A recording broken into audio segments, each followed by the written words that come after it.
welcome back to La Podcast, video call sambil podcast. Masih suasana di rumah aja, tentunya tetap jaga kesehatan dan asupan nutrisi yang bagus untuk melawan COVID-19. Asik. Betul banget. Dah. Kesehatan tetap dijaga. Ya, karena kita lihat korban-korban ini udah semakin menggila, sampai 900 satu hari itu, waduh, mantap. Hampir 1.000 ya. Kayaknya sebenarnya 1.000, cuman nggak kehitung nggak sih? Ya, dan kalau kita ngelihat nih, kayaknya virus ini nggak gampang buat ngilainnya. Yalah, orang negara lain tuh turun, kita tuh malah semakin naik ya. Kayak apa yang salah?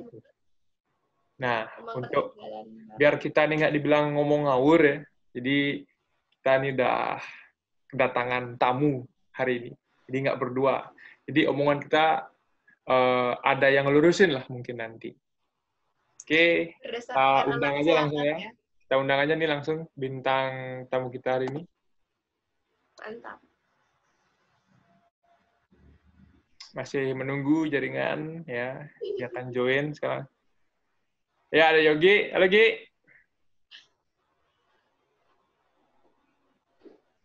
Halo, Bos. Apa kabar, Bos?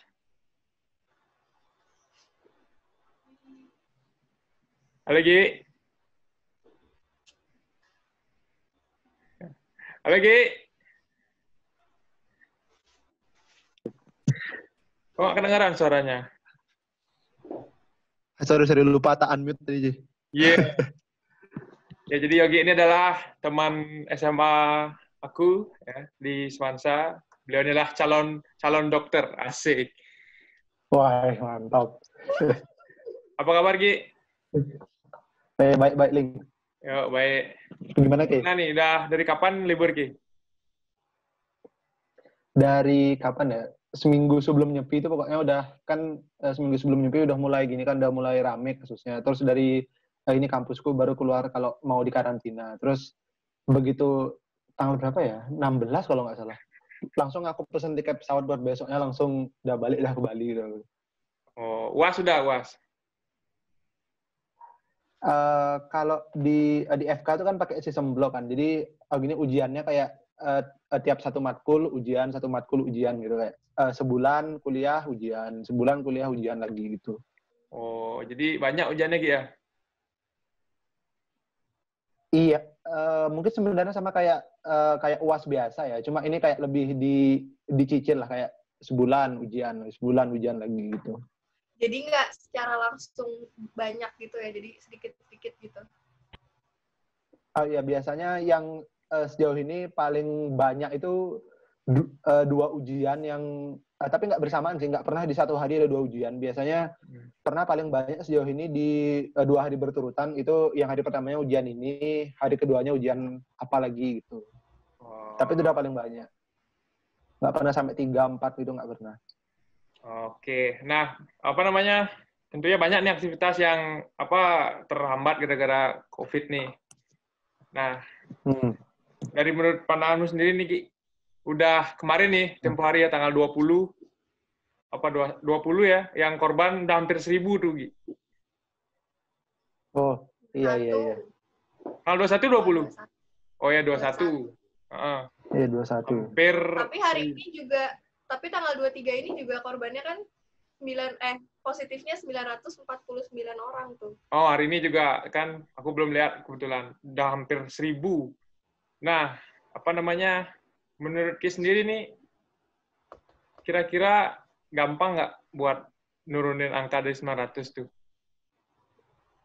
Nah, kalau menurutku ya, yang aku lihat dari awal ini Indonesia pertama kali ini menyatakan ini darurat COVID, sampai sekarang itu belum ada tanda-tanda pertambahan jumlah kasus positif per harinya bakalan turun gitu loh. Malah yang ada dari baru kayaknya sebelum yang tanggal 21 itu kan yang hampir 1.000 itu.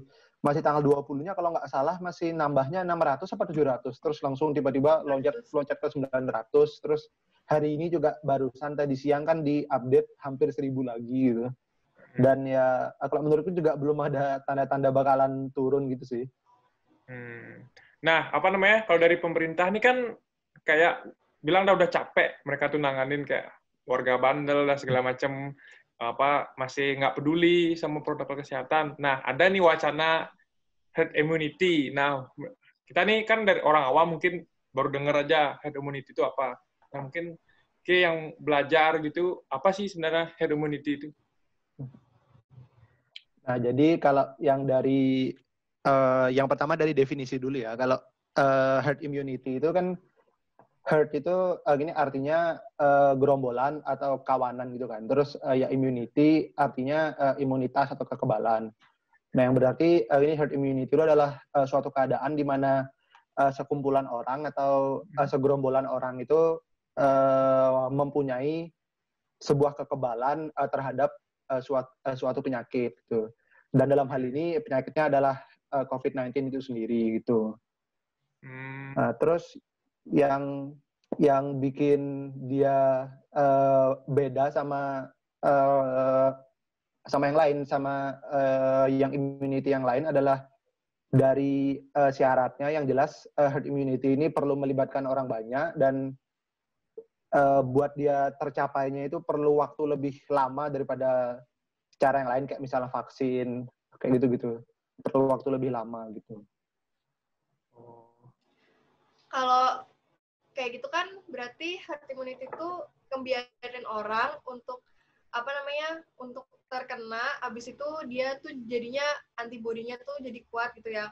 Kalau misalnya kayak gitu, sebenarnya buat dilaksanain tuh untuk kondisi saat ini tuh sebenarnya gimana sih? Kayak wajar nggak sih dilaksanain sekarang ini gitu? Kalau dari kalau dari yang aku bahas ini dari positif sama negatifnya ya. Kalau dari yang positifnya, yang pertama jelas kalau pilihannya antara kita pakai sistem herd immunity atau kita pakai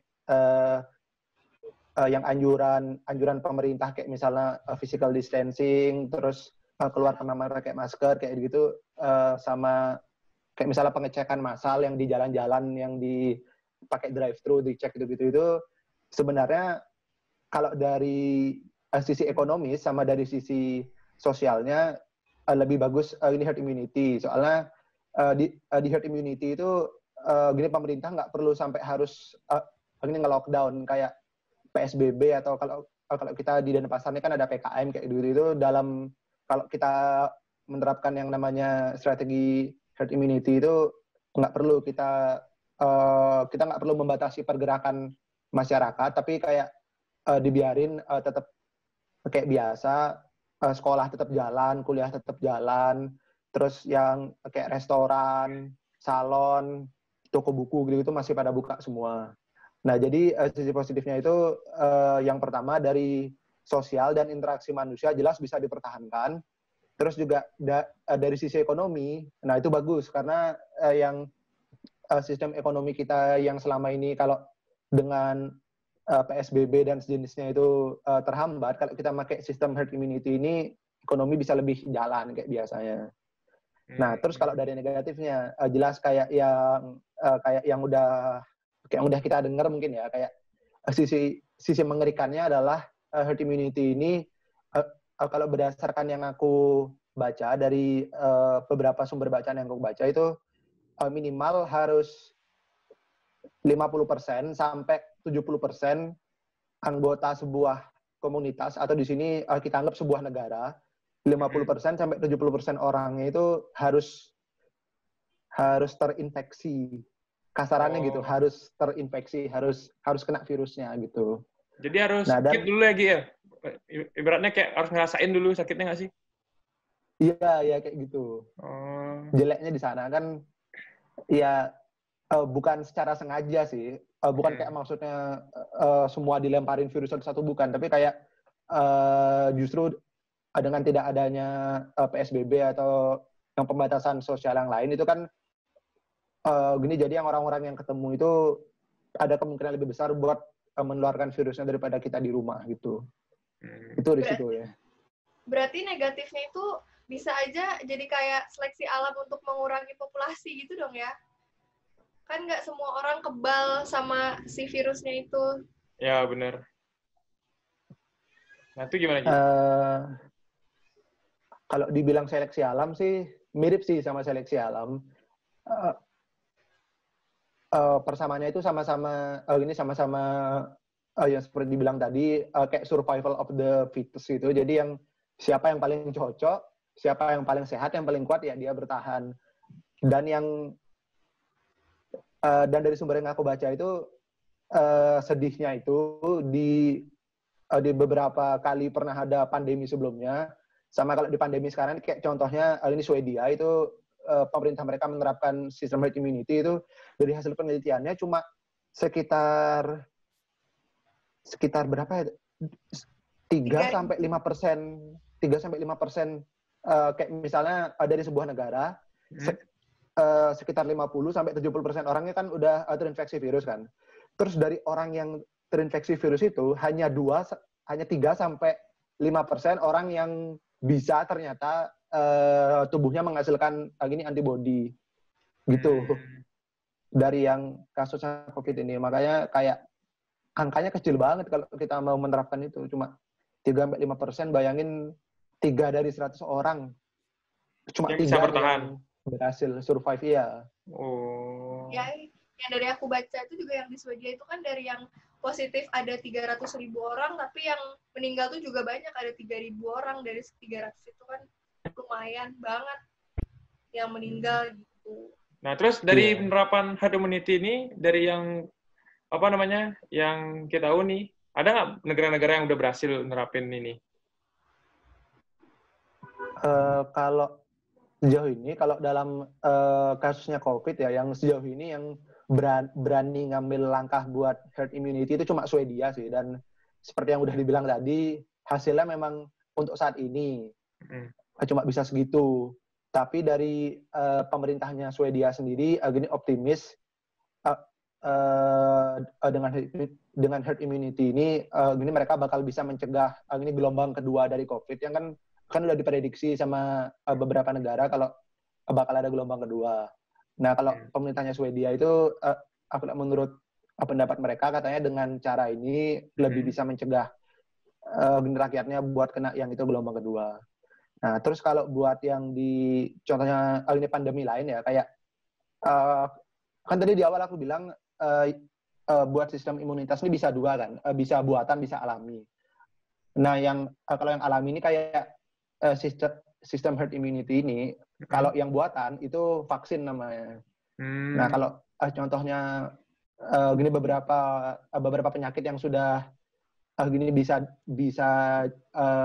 gini istilahnya sudah kalah dengan vaksin itu, kayak misalnya polio, campak, yang gitu kan ya, meskipun ini masih ada lah 1-2 kasus tiap beberapa tahun sekali, tapi kayak kalau dari WHO sendiri itu udah polio dan campak itu sudah berhasil diatasi, sudah tidak menjadi pandemi atau ancaman yang besar lagi gitu. Jadi sebenarnya cuman baru Swedia aja ya yang baru nerapin herd immunity, jadi belum banyak negara-negara yang nerapin. Yeah. Nah, terus nih ngelihat lagi nih dari sisi Indonesia, kan korban selalu naik, dan terutama kan kini di Surabaya, di Unair kan? Iya. Yeah. Jawa Timur nih yang paling mencolok. Iya, kemarin sampai 500, gila, gue kaget banget. Iya. Sampai 500. Nah, kini yang tinggal di Jawa Timur lah, pernah tinggal di Jawa Timur ibaratnya. Kini ngeliat perilaku orang-orang di sana tuh gimana sih sampai bisa segitu angkanya dah? Hampir mengejar Jakarta kan. Iya. Gimana ya, kalau dari yang aku perhatiin dari selama aku di Surabaya itu, ini bedanya masyarakat di Surabaya sama kita di Bali ini. Kalau di Surabaya itu gini orang-orangnya lebih gini, mungkin karena lebih beragam ya daripada di Bali kan. Surabaya kan termasuk kota metropolitan kan, nomor 2 setelah Jakarta. Sementara kalau Denpasar kan memang kota besar tapi bukan kota metropolitan. Jadi masyarakatnya lebih bervariasi dan yang paling mencolok itu kebiasaannya mereka buat kumpul-kumpul itu loh. Kan kalau di walaupun kita di Bali kan juga ada namanya nongkrong sama teman-teman gini malam-malam di mana gitu sambil makan kan sans ya. Nah, cuma ini bedanya yang aku lihat kalau di Bali itu yang patut kita syukuri adalah dari kitanya, dari masyarakatnya dan dari pemerintah itu bisa kayak ada kerjasamanya bagus gitu loh, kayak dari pemerintah cuma perlu ngasih sedikit himbauan, terus dari kita, dari rakyatnya itu sudah bisa nurut cuma tanpa perlu terlalu di-push gitu. Nah, sementara kalau di Jawa Timur itu kayak mungkin yang ini viral akhir-akhir ini kayak yang gini mal-mal mulai buka, terus sudah mulai rame, malah pada belanja beli baju lebaran pakai uang bansos. Wah, itu parah sih sebenarnya. Iya, makanya. Jadi apa namanya? Karena padat. Nah, kalau ngomong padat, sebenarnya apa namanya? Jawa Barat itu kan lebih padat daripada Jawa Timur. Bilanglah apa namanya? Sekitar berapa 40% penduduk Indonesia tuh dari Jawa Barat lah gitu datanya. Nah, kenapa bisa Jawa Timur nih? Mungkin sifat-sifat orangnya atau mungkin yang kita tahu, yang bisa kita analisis? Kalau yang aku lihat ya, kan dari yang angka kasus tertinggi itu pertama Jakarta, terus kedua Jawa Timur, ketiga Jawa Barat, dan keempat Jawa Tengah. Dan kalau kita lihat sih memang kasusnya Jawa Timur sama Jawa Barat itu bedanya sekitar berapa ya, 1.000 angka kalau nggak salah. Itu ini perbedaannya nggak terlalu jauh ya sebenarnya, karena kan Jawa Barat tuh masih ada provinsi DKI Jakarta kan, jadi belum digabung sama Jakarta. Nah, terus yang aku lihat adalah di Jawa Barat dan Jawa Tengah itu dari sebenarnya kalau dari segi pemerintahnya sama aja, sama-sama menerapkan PSBB, sama-sama menganjurkan untuk physical distancing, cuci tangan, pakai masker, macam-macam itu iya. Cuma yang aku lihat memang kondisinya kan, kalau mungkin yang sering kalian ini tahu ya, kalau di Surabaya itu kan ada Persebaya kan. Oh, terus bonek. Pendukung itu, ya bonek. Nah, kalau dalam bahasa Jawa, bonek itu sendiri kan artinya ini modal berani kan.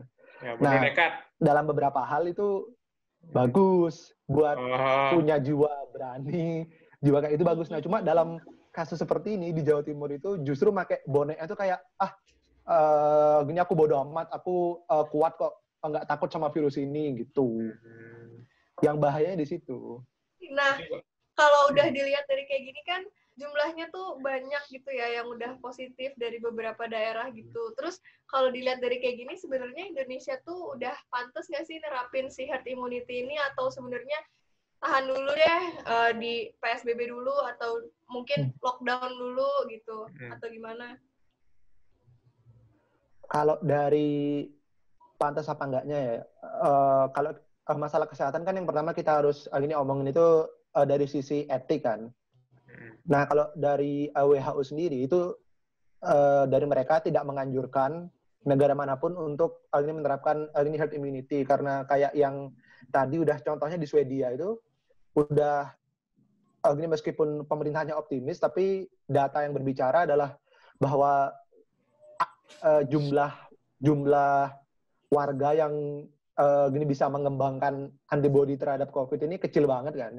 Dan itu juga yang hidup itu cuma segitu, dan sisanya kemana kan, pilihannya kalau habis terinfeksi itu kalau nggak sembuh mati. Ya mati. Nah, sisanya kemana, yang udah sembuh mati kayak gitu. Nah, makanya kalau dari segi etik itu tidak dianjurkan oleh WHO, karena ya itu tadi kita tuh kayak seolah-olah bikin Hunger Games gitu jadinya buat masyarakat Indonesia, kayak yang paling hebat, yang paling kuat bertahan hidup kan kasihan buat yang terutama buat gini para warga yang usianya 45 tahun ke atas kan, dengan penerapan herd immunity ini sistem imun mereka belum tentu kuat gitu loh.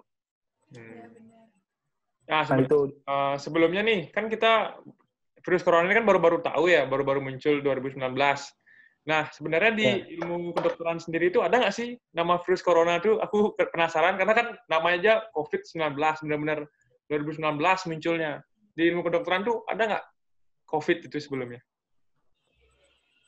Nah, jadi kalau dari nama virusnya kan virusnya ini namanya coronavirus Disease. coronavirus yang kedua kan, Hmm. SARS-CoV-2 kan. Hmm. Nah, kalau ada yang dua pasti ada yang satu kan. Ya. Nah, yang satu itu kalau SARS sama MERS itu kalau yang kalian kalian ingat pernah beberapa tahun lalu terjadi outbreak juga, tapi batasan wilayahnya sebatas di Arab dan Timur Tengah. Ya nggak Nah, sampai itu booming gini jenis ya. virusnya sama. Tapi nggak sampai pandemi kayak sekarang kan, nggak sampai booming beku dunianya lah, satu dunia nggak bisa ngapa-ngapain. Kalau tentang itu enggak sih. Dulu soalnya di Arab itu cuma sebatas di sekitar Timur Tengah situ aja. Enggak sampai ke seluruh dunia kayak sekarang ini. Menurut Ki sendiri nih, yang SARS-MERS itu kan namanya juga virus yang mungkin yang seri satunya lah. Kalau sekarang kan yang seri 2 yang tadi Ki bilang. Nah, kenapa yang seri 2 nih bisa sampai kayak gini, Ki? Sebelum kita bahas head immunity-nya lagi. Tapi sebelumnya aku pengen tahu aja nih, kenapa sih COVID ini sampai bisa cepat nyebarnya kalau SARS-MERS itu nggak sampai kayak gini gitu. Nah, kalau yang seperti supaya kita tahu ya, kan faktor penyebaran penyakit itu banyak. Yang harus pertama diperhatiin adalah dari virus itu sendiri. Di mana kemampuan virus yang paling hebat itu sebenarnya adalah dari caranya beradaptasi terhadap hostnya, terhadap kita manusia yang berusaha diinfeksinya. Karena kayak virus itu walaupun dia kecil, tapi caranya dia bertahan hidup adalah dengan dia itu berusaha mengubah struktur dirinya supaya kayak misalnya virus yang pertama udah masuk ke orang A. Terus yang si orang A ini punya daya tahan level 1. Dan virusnya ini nggak bisa lewat dengan level yang sama. Ya udah dia berusaha dia mengubah ulang dirinya, kayak misalnya tata letaknya diubah, kekuatannya diubah, dia sampai level 2, si manusia tadi masih level 1, berhasil kan ketembus gitu. Nah, terus di saat manusianya udah sampai level 2, virusnya sadar dengan level yang sama dia nggak bisa nembus, dia upgrade lagi ke level 3, tembuslah lagi gitu. Itu dari caranya virus yang paling mengerikan itu adalah caranya dia beradaptasi. Nah, terus kalau yang kedua itu bisa dibilang caranya dia masuk atau caranya dia ini menginfeksi kita. Nah, kebetulan kalau ini COVID ini kan yang sejauh ini yang paling mengerikan itu karena dia bisa human to human kan. Ini agak beda kayak yang zaman dulu tahun 2007-2008 tuh ada flu burung itu kan zoonosis kan, yang artinya penyakitnya itu cuma bisa ditularkan dari hewan ke manusia.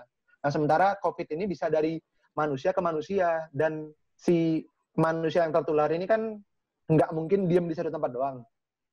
Ya dia jalan-jalan ke tempat kerjanya, ketemu orang, tes, kena. Terus dia keluar kota, keluar negeri. Hah?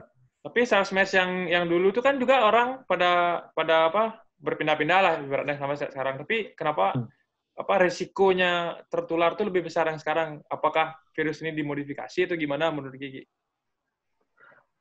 Nah, kalau soal yang modifikasi itu seperti yang aku bilang tadi, bahkan tanpa perlu campur tangan kita manusia, virus itu sudah bisa memprogram dirinya sendiri buat upgrade levelnya gitu. Makanya walaupun dia sama-sama nama virusnya coronavirus, nah cuma yang namanya coronavirus yang kedua itu ini bisa kita anggap dia upgrade dari level 1 ke level 2. Yang sebelumnya cuma mungkin dia kayak sebelumnya yang pas level 1 dia cuma bisa menginfeksi orang-orang di Timur Tengah karena dia tahu kayak daya tahannya orang di Timur Tengah itu selevel apa, dia bisa menyesuaikan. Nah, terus dia upgrade ke level 2, dia baru sadar kalau ternyata dia itu bisa dan dia tuh bisa menginfeksi yang orang-orang di luar Timur Tengah gitu. Pinter juga sih virusnya, punya otak juga sih virusnya. Itu sebenarnya kayak dia mekanisme bertahannya dia sih. Soalnya virus itu kan kalau kayak bakteri itu bisa bisa hidup di luar gini kan, di luar host, di luar tubuh manusia, di luar tubuh hewan itu bakteri bisa hidup. Sementara virus itu cuma bisa hidup jika dia ngambil makan dari hostnya, kayak istilahnya dia tuh simbiosis gini, parasit. Dia tuh cuma nempel, dia isep semuanya, pas sudah hostnya sakit ya udah, hostnya mati, virusnya nyebar gitu. Berarti bisa jadi nanti kalau misalnya ada gelombang kedua itu atau nanti setelah ini tuh virusnya tuh bisa berevolusi lagi gitu dong, berarti jadi semakin lebih parah dong dari kayak gini kalau misalnya kayak gitu. Nah itu juga kayak salah satu wacana yang ditakutkan, yang salah satu alasan kenapa ini WHO dan banyak negara itu ini kontra dengan metode herd immunity itu karena di gelombang bahkan di gelombang yang pertama ini, semoga nggak ada gelombang yang kedua, di virusnya ini dari beberapa penelitian tuh ada yang bilang kalau virus yang menginfeksi kita itu tidak semuanya persis sama, kayak misalnya dari sekian pasien terus diselidiki kayak ternyata virusnya sama-sama COVID, tapi kayak misalnya ada COVID A, COVID B, COVID C, yang semua itu gejalanya sama, akibatnya sama, tapi yang bikin beda itu adalah karena kayak misalnya yang COVID A, dia lebih cenderung bisa menginfeksi orang yang dari daerah ini. COVID B, dia lebih banyak menginfeksi orang daerah ini gitu-gitu. Jadi virus tuh kayak belajar dari kasus sebelumnya ya, kayak dia belum berhasil, dia berevolusi biar berhasil gitu. Iya. Berarti kalau misalnya kan ada nih yang udah kena, udah sembuh, habis itu kena lagi, berarti itu bisa jadi dia kena virus yang beda gitu ya? Nah, iya itu kayak yang tadi aku bilang kan, bisa aja kita pertamanya itu kena COVID, tapi COVID yang A, habis itu sembuh, kita punya daya tahan buat COVID yang A. Nah, terus sialnya yang datang selanjutnya adalah COVID B. Di mana tubuh kita itu cuma bisa meng-counter COVID A, tapi sama COVID B ini belum bisa gitu. Akhirnya terinfeksi lagi. Jadi sebenarnya herd immunity itu bahaya dong kalau kayak gitu. Jadi nggak efektif untuk diterapkan gitu kan? Iya, kayak kalau kita bilang efektifnya, mungkin kita harus lihat dari segi apa dulu. Kalau dari segi kesehatan, ya jelas tidak efektif karena tadi angka keberhasilannya itu kecil banget kan. Dan juga kayak sangat tidak etik aja kita nyuruh, kayak istilahnya secara kasarnya kita nyuruh masyarakat itu buat berlomba-lomba siapa yang paling sehat dia yang menang. Nah, tapi kalau dari sisi ekonomi dan sosial ini sangat mungkin sisi yang seperti itu dipertimbangkan oleh pemerintah. Itu. Jadi istilah pemerintah itu kayak berdamai dengan COVID itu risikonya cukup besar, tapi kalau buat pertumbuhan ekonomi dan segala macam itu jalan yang mungkin sedikit tepat gitu ya. Aku nggak bilang 100% tepat karena mengorbankan jiwa orang kan. Jiwa tuh nggak ada harganya gitu kalau menurut aku. Iya. Ini memang yang paling masalah utama kan, jangankan kita yang di Indonesia yang negara berkembang. Kita lihat di Amerika yang negara maju aja, mereka aja dengan Amerika yang semaju itu, sikap warganya juga masih banyak yang menolak, banyak yang melanggar anjuran-anjuran pemerintahnya sendiri gitu. Jadi sementara mereka itu negara maju dan jadi nggak jadi jaminan nih negara tuh maju atau enggak. Jadi COVID ini nggak milih-milih lah, nggak milih-milih negara gitu. Benar-benar pukul rata. Iya. Kita lihatlah negara-negara maju kayak Italia gitu. Italia itu padahal penduduknya lebih sedikit kan daripada Indonesia. Iya, yang kalau kita lihat dari kasus yang pertama di Italia itu udah sistem kesehatannya itu udah kolaps dari bulan akhir Maret atau awal April itu udah pernyataan dari pemerintahnya udah bilang sistem kesehatan kita udah kalah, udah yang sampai di ini beritanya itu sampai saking banyaknya angka kematiannya, kuburannya itu nggak ada, sampai harus ini mayatnya itu disimpan di gereja dulu kayak gitu. Padahal ya Italia itu salah satu negara yang bisa dibilang sistem kesehatannya itu paling bagus loh. Jauh lebih bagus daripada kita Indonesia ini. Ya, jadi kalau melihat itu ya, dan Indonesia itu orangnya lebih banyak, dengan melihat daya ketahanan kita yang masih 20.000 ya, sekarang udah 21.000 ya? 21.700. Dan melihat angka itu yang mungkin jauh ya dia di bawahnya Italia, berarti dokter-dokter di Indonesia ini patut diapresiasi kinerjanya mereka, dan tenaga medis juga, karena bisa sampai bertahan, bukan bertahan sih, lebih ke sabarnya yang ngadepin orang-orang Indonesia yang barbar, tapi lebih sabar dan bisa menangani kasus di Indonesia.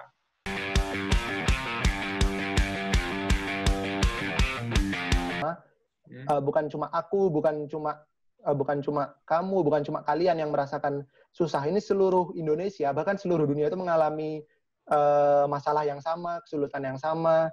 Nah, jadi yang aku minta dari kalian, dari kita semua adalah